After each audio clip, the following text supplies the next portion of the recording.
Veteran pulu ilə bağlı əhalini sevindirəcək xəbər. 2026-cı ildə dövlət büdcəsindən sosial istiqamətə ayrılan vəsaitlərin həcmində artımlar gözlənilir.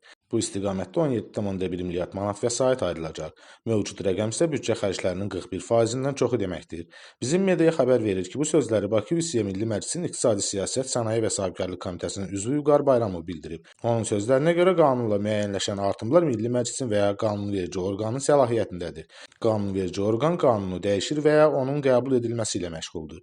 Pensiya kapitalının indeksləşdirilərək artırılması əmək pensiyaları haqqında qanunla tənzimlənir. Yəni bunlar qanunla tənzimlənən və qanunun tələbinə uyğun olaraq həyata keçirilən artımlardır.